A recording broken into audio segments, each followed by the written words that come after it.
Hello दोस्तों, कैसे हैं सभी। उम्मीद करते हैं आप सभी अच्छे होंगे, स्वस्थ होंगे, मस्त होंगे। दोस्तों आज बहुत ही इंपॉर्टेंट दिन है। आज 15 अगस्त है, ठीक है। भारत की हिस्ट्री में जो है बहुत ही अच्छा दिन है, ठीक है। आज जो है इंडिपेंडेंस डे है और होप कि आप सभी ने जो है इंडिपेंडेंस डे घर पे अच्छे से सेलिब्रेट किया होगा, ठीक है। तो दोस्तों हमें पता है कि आज का दिन जो है इम्पोर्टेंट क्यों है, क्योंकि आज के दिन के लिए जो है हमारे देश के जो वीर सपूत हैं, ठीक है, और जो हमारे बहुत सारे ऐसे महानुभाव हैं जिन्होंने अपना पूरा लाइफ को जो है डेडिकेट कर दिया किसके लिए, हमारे देश की आज़ादी के लिए, ठीक है। तो दोस्तों उनको सत सत बार नमन है दोस्तों।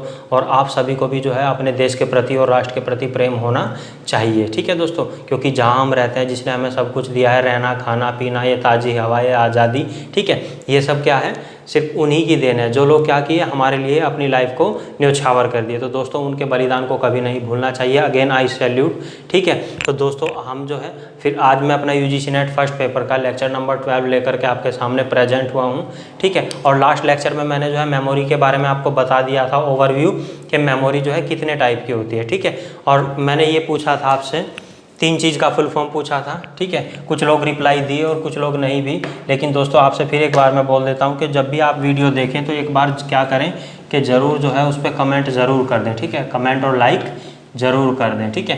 तो मैं बताता हूँ आपको फुल फॉर्म क्या था। जिसको नहीं पता होगा एक बार देख लेंगे,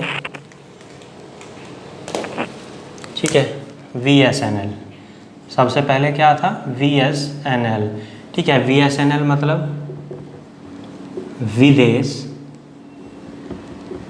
संचार निगम, विदेश संचार निगम लिमिटेड, विदेश संचार निगम लिमिटेड, ठीक है। VSNL के बाद BSNL था। क्या था, BSNL। BSNL भारत संचार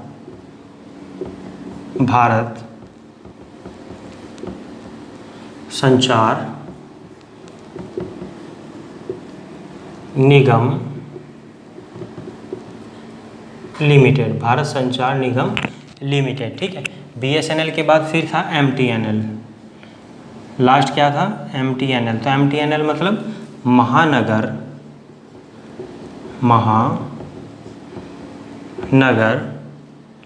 टेलीफोन, महानगर टेलीफोन निगम लिमिटेड, महानगर टेलीफोन निगम लिमिटेड, ठीक है दोस्तों। तो ये हमारा फुल फॉर्म हो गया। अब इसके बाद हम क्या काम करेंगे, सबसे पहले जो है हम रोम के टाइप्स देख लेते हैं दोस्तों। आप इसको एक बार अच्छे से देख लीजिएगा, क्योंकि एग्जाम में फुल फॉर्म ही बहुत इंपॉर्टेंट होती है। अगर आप इसको छोटे छोटे पॉइंट्स को छोड़ करके चलेंगे तो एग्जाम में प्रॉब्लम होगा। इसलिए आपको क्या करना है, एक एक चीज़ को अच्छे से ध्यान देना है।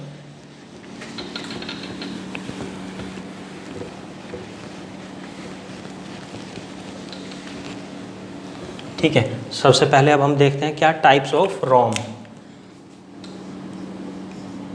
टाइप्स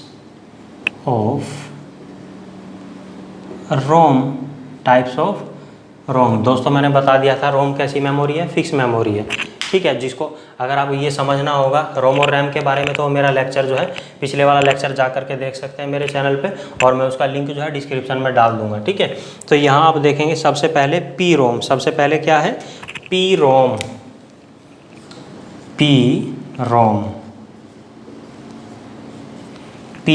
ठीक है। अब ये जो पी रोम है, पी रोम में यहाँ पी का मीनिंग क्या हो गया, programmable,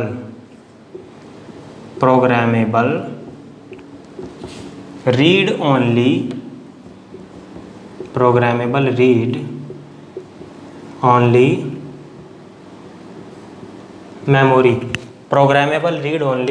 memory, programmable read only memory.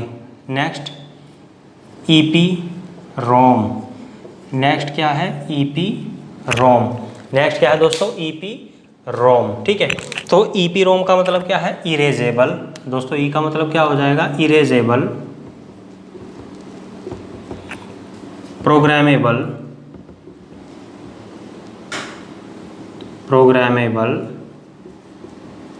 Read only memory. Erasable programmable read only memory. EPROM का मीनिंग क्या हो गया दोस्तों? Erasable programmable read only memory. अब इसके बाद नेक्स्ट ईईपी, एक ई एक्स्ट्रा और हो जाएगा यहाँ पे, क्या हो जाएगा? ईईपी रोम, ईईपी रोम। अब देखिए इसका क्या मीनिंग निकलता है भाई, ये तो हमें पता ही है रोम का क्या है। अब यहाँ क्या होगा?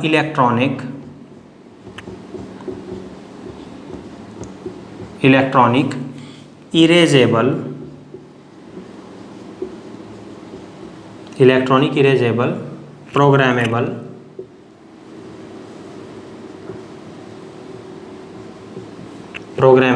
और रोम का क्या हो जाएगा? एज इट इज हो जाएगा रीड ओनली मेमोरी। ठीक है, रोम का फुल फॉर्म क्या हो जाएगा? Read only memory. ठीक है, अब ईईपी रोम हो गया। इसके बाद होता है एम रोम। दोस्तों शायद आपने पहली बार सुना होगा ये एम रोम, लेकिन हो सकता है आपको एग्जाम में देखने को मिल जाए, तो आप क्या करेंगे? इसको अच्छे से लर्न कर लेंगे। एम रोम क्या है? Masked read only memory. MROM मतलब masked read only memory. Masked read only memory. MROM का मतलब क्या हो गया? Masked read only memory. ठीक है, मास्क्ड रीड ओनली मेमोरी। इसको मैं इरेज कर देता हूँ, मास्क्ड रीड ओनली मेमोरी। और लास्ट वाला यहाँ सबसे ऊपर लिखा है, लास्ट वाला क्या है? एफ रोम। लास्ट वाला क्या है? एफ रोम, एफ रोम। ठीक है दोस्तों, एफ रोम। तो एफ मतलब flash, F means flash read only memory, flash read only memory, flash read only memory. तो ये हमारा किसका टाइप हो गया? रोम का टाइप हो गया। और रोम कैसी मेमोरी है?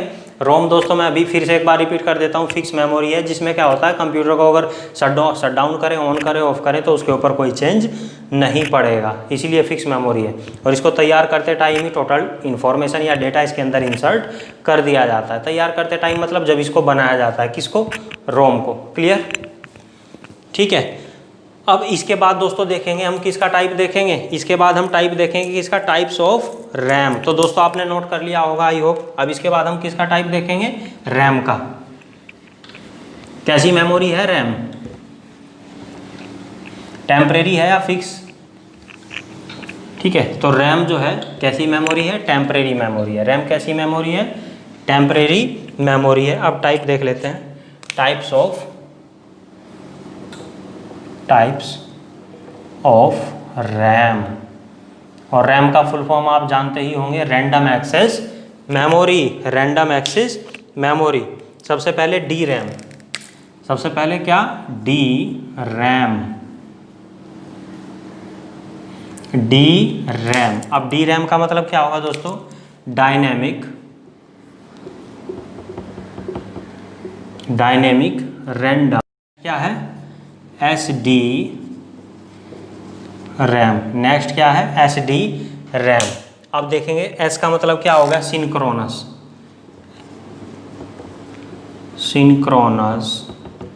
रैंडम, सेम हो जाएगा ना एज इट इज, रैम का रैंडम एक्सेस मेमोरी। ठीक है दोस्तों, समझ लेंगे क्योंकि रैम का फुल फॉर्म तो वही रहेगा, रैंडम एक्सेस मेमोरी। तो सिंक्रोनस डायनेमिक। दोस्तों यहाँ डायनेमिक छूट गया है, ठीक है, synchronous dynamic, synchronous dynamic random access memory, synchronous dynamic random access memory. SD RAM के बाद आरडी रैम। कौन सी रैम? RD RAM. अब ये आरडी रैम का मतलब क्या है दोस्तों? रैम्बस डायनेमिक, रैम्बस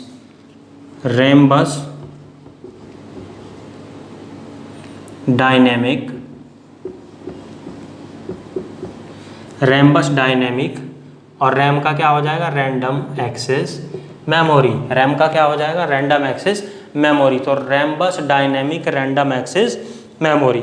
अब देखते हैं किसका नेक्स्ट वाला क्या है? DDR, DDR RAM, DDR RAM, DDR RAM. अब DDR में DDR का क्या फुल फॉर्म है?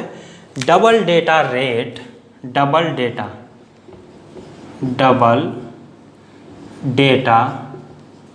Rate random access memory. RAM का मतलब तो एज इट इज रहेगा, रैंडम एक्सेस मेमोरी। तो DDR का मतलब क्या हो गया?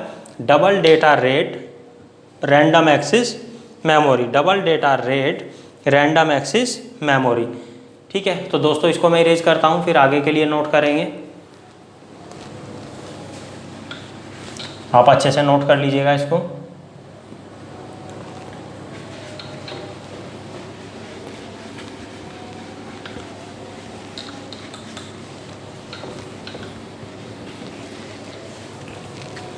अब है हमारा एस रैम। ठीक है, क्या रैम है दोस्तों? SRAM. SRAM, S मतलब स्टैटिक, एस मतलब क्या होगा? Static, static. और रैम का रैंडम एक्सेस मेमोरी, रैम का क्या होगा? Random access memory. तो static random access memory. SRAM के बाद है सिम, SIMM, SIMM। ठीक है दोस्तों, ज़्यादातर ये नहीं बताया जाता, लेकिन आप इनको याद रखें क्योंकि एग्जाम में इसी तरह के क्वेश्चन पूछे जाते हैं। Single in line, single in line, single in line memory module, single in line memory module. ठीक है, single in line memory module, single in line memory module, SIM. ठीक है दोस्तों, अब इसके बाद है DIMM, DIMM। अब डिम का फुल फॉर्म क्या है? ड्यूअल इन लाइन मेमोरी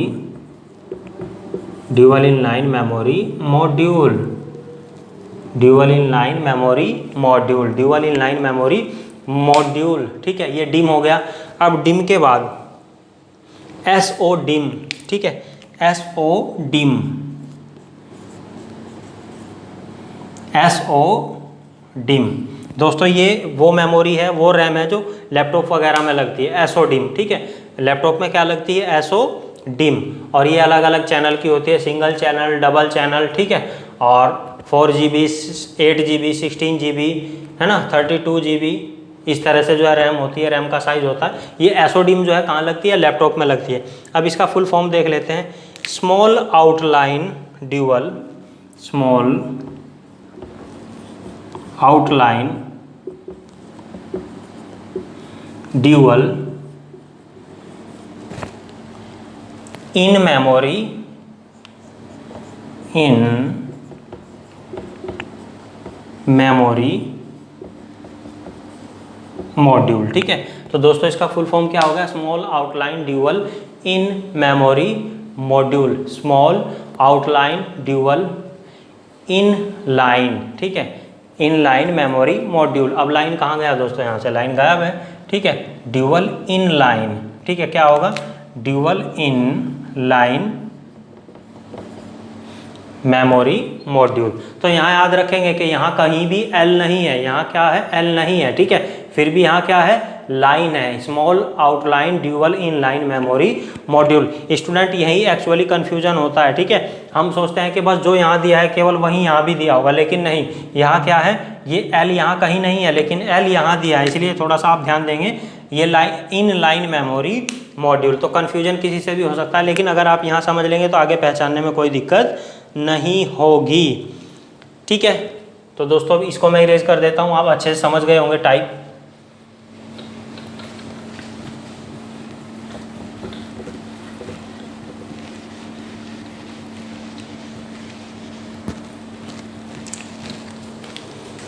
तो दोस्तों ये हमारा फिनिश हो गया। इसके बाद हम देखेंगे सेकेंडरी मेमोरी। सेकेंडरी मेमोरी में आपको मैंने क्या बताया था? सबसे पहला टाइप क्या था? क्या था सबसे पहला टाइप? FDD। भूल गए लगता है आप बहुत जल्दी, है ना? FDD। ठीक है, FDD। ठीक है, FDD मतलब floppy floppy disk drive, floppy disk drive, ठीक है। अब ये दोस्तों फ्लॉपी डिस्क ड्राइव क्या है, ये स्टोरेज यूनिट है। ये क्या है, स्टोरेज यूनिट है।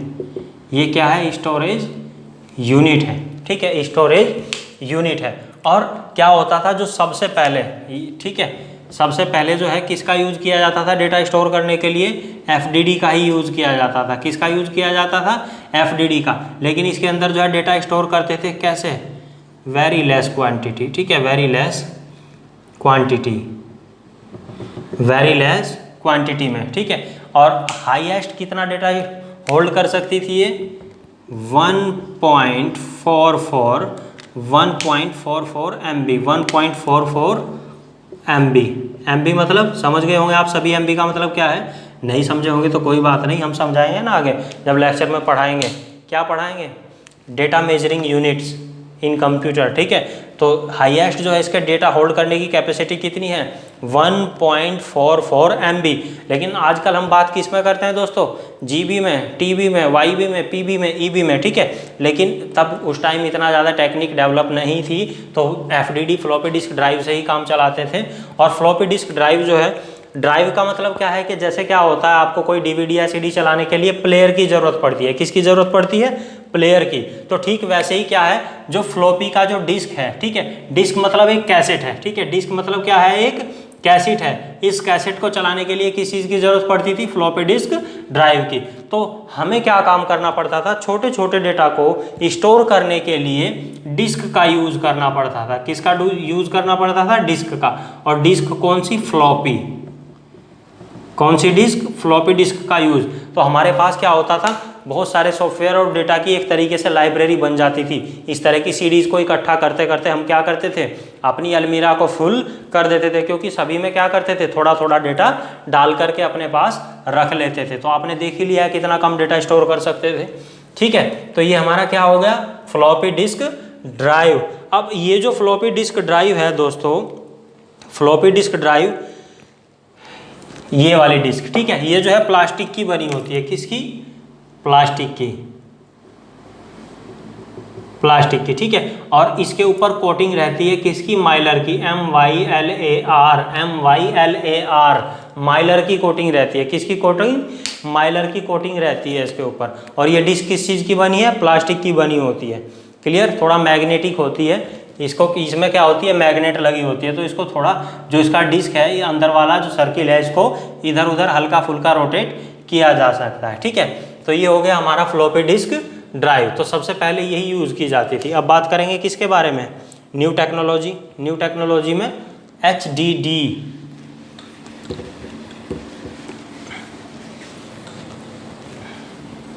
न्यू टेक्नोलॉजी में किस चीज़ की बात करेंगे, HDD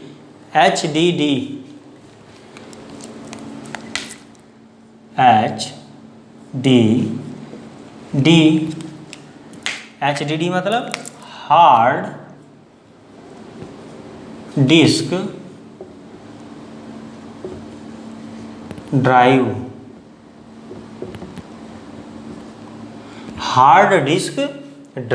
हार्ड डिस्क ड्राइव। अब दोस्तों ये क्या है, एडवांस टेक्नोलॉजी की स्टोरेज यूनिट डिवाइस है। क्या है, advance technology storage unit, advance technology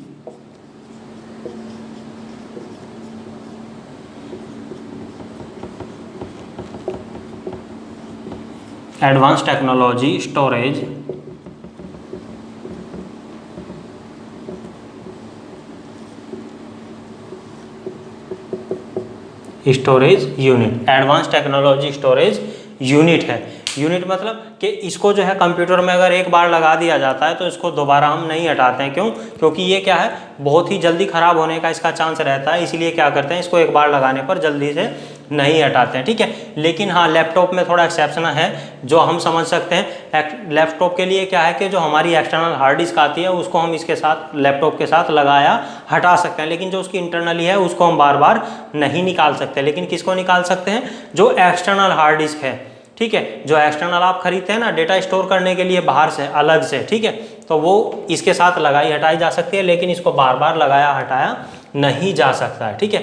तो हार्ड डिस्क समझ गए, एडवांस टेक्नोलॉजी की एक डिवाइस है। अब इसमें क्या है भाई, इसकी पैकेजिंग होती है बहुत टाइट। इसकी पैकेजिंग कैसी होती है, बहुत टाइट पैकेजिंग होती है। कैसी पैकेजिंग, टाइट।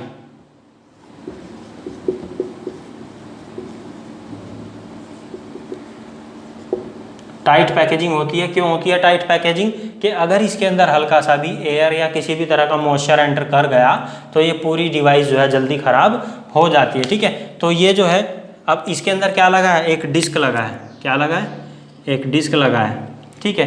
एक डिस्क लगा है, डिस्क लगा है जो आप रोटेट करता है, ठीक है। ये डिस्क क्या करता है, रोटेट करता है,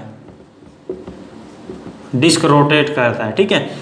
रोटेट करता है मतलब कि जैसे आप कंप्यूटर को ऑन करेंगे तो यहाँ से जो है ये घूमने लगता है, तो जैसे जैसे ये रोटेट करता है वैसे वैसे हमारा डेटा कंप्यूटर के अंदर स्टोर हो जाता है, वैसे वैसे हमारा डेटा कंप्यूटर के अंदर स्टोर हो जाता है। क्लियर, ठीक है। तो ये जो डिस्क है ये भी किसकी बनी है, मेटल की। किसकी बनी है दोस्तों, मेटल की, मेटल की, ठीक है, मेटल की बनी है। अब क्वेश्चन कहाँ से पूछता है भाई, एग्जाम में क्वेश्चन कहाँ से पूछता है। अब मान लीजिए इस डिस्क को मैं यहाँ निकाल लूँ बाहर, ठीक है, इस डिस्क को कहाँ निकाल लूँ, यहाँ बाहर मैंने निकाल लिया, और इस डिस्क के अंदर कुछ इस तरह से बना होता है, ठीक, इस डिस्क के अंदर कुछ इस तरह से बना होता है। तो ये जो कंप्लीट एक बार में जो साइकिल है यहाँ, इसको बोलते हैं ट्रैक। इसको क्या बोलते हैं, ट्रैक। जैसे आपने देखा होगा ना दोस्तों, रनिंग ग्राउंड पे जब आप रनिंग करने के लिए जाते हैं, ठीक है, तो वहाँ क्या होता है, इसी तरह ट्रैक बने होते हैं दौड़ने के लिए, ठीक है। तो पर्टिकुलर वहाँ पे डिस्टेंस होता है कि आप ये जो है इतने किलोमीटर का है या इतने मीटर का एक ट्रैक है। लेकिन हम बात कर रहे हैं हार्ड डिस्क की, तो देखते हैं थोड़ा सा यहाँ पे कि ये क्या है, ये 1 ट्रैक, 2 ट्रैक और 3 ट्रैक, इस तरह से क्या बने हैं, ट्रैक बने हैं, ठीक है। ये क्या बने हैं, ट्रैक बने। अब मान लीजिए मैंने एक ट्रैक को भी अलग निकाल लिया, यहाँ पे निकाल लिया। अब हर एक ट्रैक को क्या किया गया है, छोटे छोटे, हर एक ट्रैक को क्या किया गया है, छोटे छोटे सेक्टर में डिवाइड किया गया। जैसे मान लीजिए ये एक ट्रैक है, तो इसको यहाँ से कर दें, ये एक ट्रैक है, इसको यहाँ से कर दें, क्लियर, यहाँ से। तो ये जो स्मॉल यूनिट बनी यहाँ पे, ठीक है, इसको क्या बोलते हैं, सेक्टर बोलते हैं। क्या बोलते हैं, सेक्टर, ठीक है। तो जो बड़ा एक कंप्लीट साइकिल है उसको हमने क्या नाम दिया, ट्रैक। और जो ये छोटी छोटी स्मॉल यूनिट है, जैसे 1, 2, 3 और 4, 1, 2, 3 और 4, तो ये क्या है, छोटे छोटे जो सेगमेंट है। अब सेक्टर को भी अगर मैं अलग निकाल के दिखाऊँ आपको, तो एक सेक्टर इस तरह से हो जाएगा। ये क्या है, हमारा जो छोटा सा एक टुकड़ा है, ये क्या है, सेक्टर है या कोई सेगमेंट है, ठीक है, सेक्टर है या कोई सेगमेंट है, यहाँ देख सकते हैं आप, ठीक है, ये क्या है, सेक्टर है। तो सबसे छोटी स्मॉल यूनिट क्या हुई यहाँ पे, स्मॉल यूनिट क्या है दोस्तों, स्मॉल यूनिट सेक्टर, ठीक। अब आइए देखते हैं कि क्वेश्चन कहाँ से पूछा जाता है, ठीक है। इसको आप समझ गए होंगे अच्छे से, तो आप इसको नोट कर लीजिएगा। फिर देखते हैं कि इसमें क्वेश्चन कहाँ से पूछा जाता है। तो कैसे पूछेगा क्वेश्चन, वो पूछेगा यहाँ पे आपसे कि भाई ये बताइए, हार्ड डिस्क के अंदर जो है डेटा को ट्रैक के अंदर स्टोर किया जाता है या सेक्टर के अंदर स्टोर किया जाता है, ठीक है। सोचिए अगर ऑप्शन में दोनों चीज़ें दे दिया तो आपका जवाब क्या होगा, सोचिए जरा क्या जवाब होगा। तो आप जो है सबसे पहले किसको टिक करेंगे, जो सबसे छोटी यूनिट है। सबसे छोटी यूनिट क्या है, सेक्टर है। क्यों, क्योंकि भाई जहां एक्चुअल में डेटा स्टोर हो रहा है वो कहाँ है, सेक्टर में, ठीक है। अगर ऑप्शन में सेक्टर नहीं दिया है, सपोज अगर ऑप्शन में सेक्टर नहीं दिया है और ट्रैक दिया है केवल, तो हमारा आंसर क्या हो जाएगा दोस्तों, हमारा आंसर हो जाएगा ट्रैक, ठीक है। अब ये तो हो गई 2 कंडीशन। अब तीसरी कंडीशन क्या है जहां हमको ध्यान देना है कि अगर ऑप्शन में जो है ये दोनों दिया है, अगर ऑप्शन में दोनों दिया है और बोथ का ऑप्शन है, तो क्या करेंगे, बोथ करेंगे। लेकिन अगर दोनों दिया है और बोथ का ऑप्शन नहीं दिया है, तो हम 100% सेक्टर को ही क्लिक करेंगे। किसको क्लिक करेंगे, सेक्टर को, क्योंकि ये बड़ी यूनिट है और ये छोटी यूनिट है। ये दोस्तों कैसी यूनिट है, बिग यूनिट है, ठीक है, बिग यूनिट है और ये स्मॉल यूनिट है।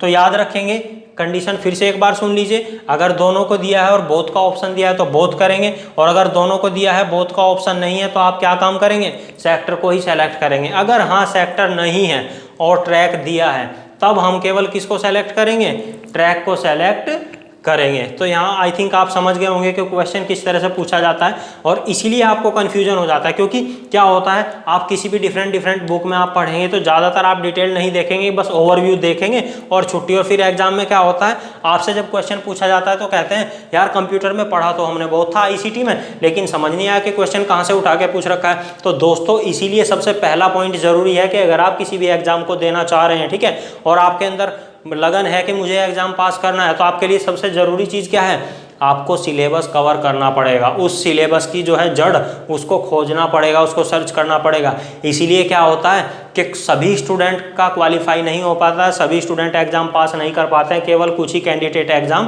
पास कर पाते हैं। और पास कौन कर पाते हैं, जो सीरियस हैं, ठीक है, जो सीरियस हैं और हर एक टॉपिक को, हर एक पर्टिकुलर टॉपिक को डिटेल्ड जा करके पढ़ते हैं। डिटेल्ड इन द सेंस मतलब ये नहीं कि आप ऐसा भी मटेरियल मत पढ़िए कि जो आपके काम का नहीं है। आपको ये देखना पड़ेगा कि कौन सी ऐसी चीज़ें हैं जो लगभग वहाँ से पूछी जाती है, जो हमारे सिलेबस से टच करता है, हमारे सिलेबस से मैच करता है। तो यहाँ भी अभी तो मैं पढ़ा रहा हूँ आपको सिलेबस, लेकिन केवल ये नहीं है कि केवल सिलेबस तक ही सीमित है भाई, क्योंकि इन सारी चीज़ों में बहुत सारे अपडेट्स आते रहते हैं। इन सारी चीज़ों में क्या आते रहते हैं, अपडेट्स आते रहते हैं। अब सोचिए, मान लीजिए वो 5 क्वेश्चन से अगर 2 क्वेश्चंस कोई अपडेट वाला डाल दिया कि फिलहाल जो है ये टेक्नोलॉजी आई है, ये किससे रिलेटेड है, ठीक है, या इस टेक्नोलॉजी में किससे रिलेटेड काम होता है, तो आप कंफ्यूज हो जाएंगे कि यार सिलेबस तो पढ़ लिया, अब ये कहाँ गया। तो दोस्तों दोनों चीज़ें जरूरी है। पहला आप syllabus topic to topic wise clear करेंगे, और दूसरा क्या है, जो भी अपडेट जहाँ से भी पता चले, ठीक है। हालांकि दोस्तों जो भी अपडेट होगा मैं इसके लास्ट में आपको क्वेश्चन आंसर पे भी डिस्कशन कराऊंगा, ठीक है,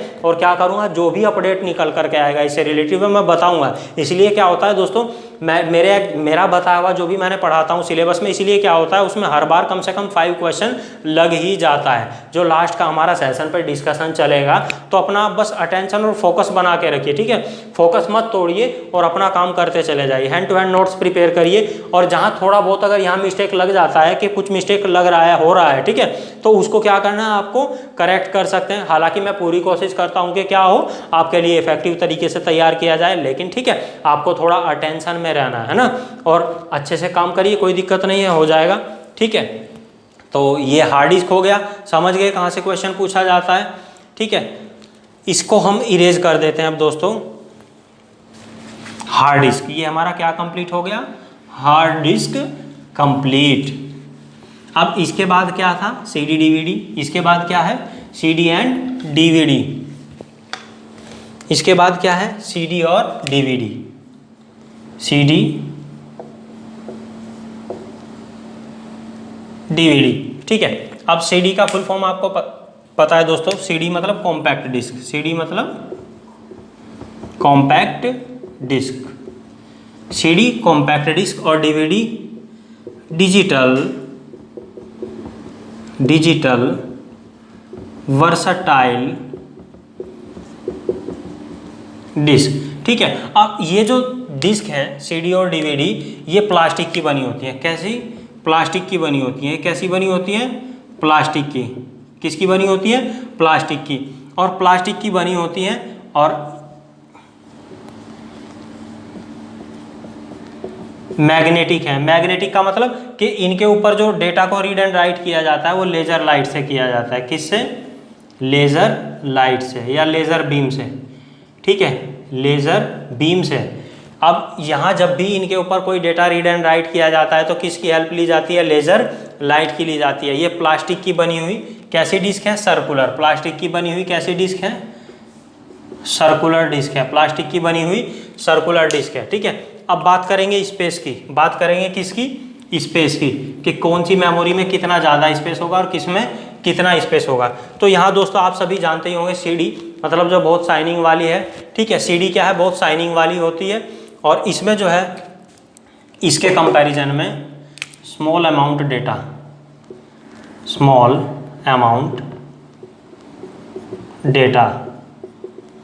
अमाउंट डेटा स्टोर किया जाता है किसके अंदर, कॉम्पैक्ट डिस्क के अंदर। किसके कंपैरिजन में, DVD के। जबकि जो DVD है, डिजिटल वर्सेटाइल डिस्क है, इसमें more data, more data store. ठीक है, इसमें क्या है, अधिक मात्रा में डेटा को स्टोर किया जा सकता है। किसके कंपैरिजन में? डीवीडी में जो है सीडी के कंपैरिजन में अधिक मात्रा में डेटा को स्टोर किया जा सकता है। पहचान कैसे करेंगे दोस्तों? भाई आपने देखा होगा ना, इस तरह की एक डिस्क है और डिस्क के बीच में एक होल लाइक स्ट्रक्चर, एक होल बना होता है। ठीक है, और यहाँ क्या है, बहुत सारी साइनिंग होती है। यहाँ क्या है, ये साइनिंग होती है इस पर। तो ये जो साइनिंग है इसी में डेटा को स्टोर किया जाता है। ये जो साइनिंग यहाँ आपको दिखाई देती है इसी में डेटा को स्टोर किया जाता है। तो यहाँ जो होगा, जो सीडी है उसकी साइनिंग क्या होगी, बहुत ज़्यादा होगी। सीडी की साइनिंग क्या होती है, बहुत ज़्यादा होती है, जबकि डीवीडी जो है उसकी साइनिंग कम होती है। और ये जो है डार्क ब्लू कलर की होती है, ये डार्क ब्लू कलर की, और इसकी साइनिंग लाइट और ग्रीन कलर की। ठीक है, कैसी? लाइट और शाइनिंग वाला ग्रीन कलर। तो दोनों को पहचान भी सकते हैं आप आसानी से। और आज के टाइम में क्या हो रहा है, सीडी और डीवीडी दोनों इरेजेबल आ रही है। कैसी आ रही है दोस्तों? इरेजेबल। कैसी? इरेजेबल। इरेजेबल का मतलब कि आप जो है इनके अंदर एक बार डेटा डाल करके अगर फिर से उनके अंदर और डेटा डालना है तो पुराने वाले डेटा को आप इरेज करके उसके अंदर नया डेटा ऐड कर सकते हैं। ठीक है, तो इसीलिए उसको क्या बोलते हैं, इरेजेबल। तो समझ गए इरेजेबल क्या है? इरेजेबल का मतलब कि जिसके अंदर हम डेटा बाद में फिर से रीराइट कर सके। क्लियर? तो ये हमारा हो गया क्या, सीडी और डीवीडी।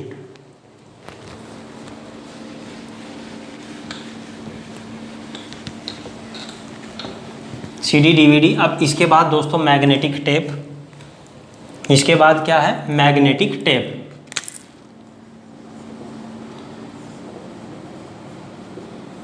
Magnetic tape. अब ये मैग्नेटिक टेप क्या है भाई, आपको पता होगा पहले टाइम में जो टैप रिकॉर्डर वगैरह हुआ करते थे उसमें क्या चीज़ लगती थी, क्या लगती थी दोस्तों? कैसेट। कैसेट क्या होती थी, जिसमें आप गाने सुनते थे, है ना। तो गाने सुनते थे, क्या बहुत उसमें जो है ज़्यादा डेटा नहीं आता था, उसमें ज़्यादा डेटा नहीं आता था। कैसे होती थी वो? कैसेट मतलब कैसेट। ठीक,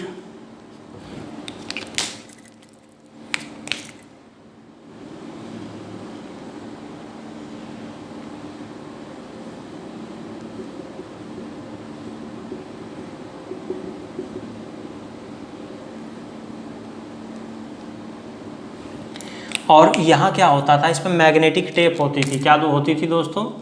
मैग्नेटिक टेप। ये अब ये एक साइड रोल रहती थी। कहाँ रहती थी? एक साइड रोल। और इसकी बेल्ट जो है यहाँ से ऐसे, यहाँ एक क्लीन फिल्टर लगा होता था जो इसको धूल मिट्टी डस्ट वगैरह क्लीन करता था। और ये जा करके कहाँ रोल हो जाती थी? इसके ऊपर। तो जितना आप इसको प्ले करते थे इसके ऊपर जा करके रोल हो जाती थी। तो इसी को क्या बोलते हैं दोस्तों? Magnetic tape. ठीक है, मैग्नेटिक टेप। तो ये कहाँ है? कैसेट्स में। अब दोस्तों एक चीज़ और है, वीसीआर तो सभी ने सुना होगा। वीसीआर, इसमें क्या करते थे, जो मैरिज वगैरह में जो रिकॉर्डिंग होती थी या मूवी वगैरह के लिए, इसी में वीसीआर में रिकॉर्डिंग की जाती थी, सीडी में। तो वीसीआर हम ला करके मूवी वगैरह देखते थे। ठीक है, तो अब लेकिन आपका यहाँ मतलब कि क्या चीज़ है वीसीआर में, इसका फुल फॉर्म क्या होगा? Video cassette